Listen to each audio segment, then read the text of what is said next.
Le péché n'a pas entraîné seulement l'évacuation du jardin comme conséquence. Que le péché a souillé l'innocence d'Adam et Ève et a corrompu l'image de Dieu qui était dans l'homme.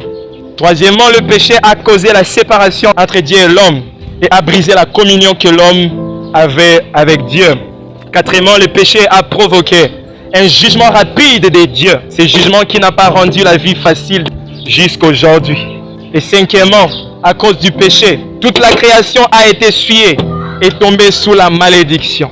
Et on voit ces jugements engendrer plusieurs conflits dans la nature. Là où il y avait l'ordre, l'unité et une parfaite harmonie, il y a maintenant le chaos, le trouble et les désunions. La désharmonie et le chaos partout. Notamment on le voit sur les animaux et plus particulièrement sur les serpents. Dès la création, on nous présente les serpents comme une créature brillante, mais qui a été dégradée pour devenir un animal méprisable, rampant sur la terre et mangeant de la poussière qui l'entourait. Mais vous devez comprendre une chose, le jugement qui a été annoncé sur l'homme, qui a été annoncé sur toute la création, n'a pas été annoncé seulement sur la création et sur l'homme et sur le diable aussi. Parce que lorsqu'on maudit les serpents, en maudissant les serpents, Dieu dit, la postérité de la femme écrasera ta tête, n'est-ce pas? Lorsqu'on est en train de parler de la postérité de la femme, on est en train de faire allusion à Christ, qui devait inaugurer une génération, une postérité de la femme des vainqueurs, capable d'écraser la tête du serpent par lui.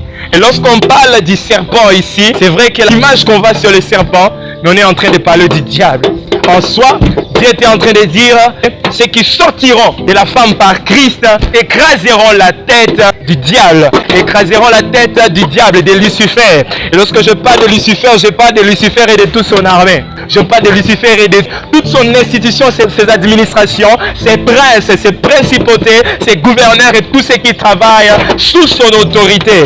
Lorsqu'on parle d'écraser le diable, on parle d'écraser toute sa puissance.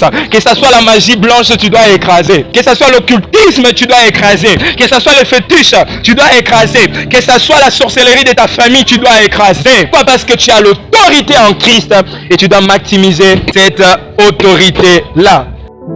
Shalom, j'espère que vous avez aimé cette vidéo. Abonnez-vous pour ne pas rater nos programmes. Merci de faire partie de notre famille. Que Dieu vous bénisse. Shalom.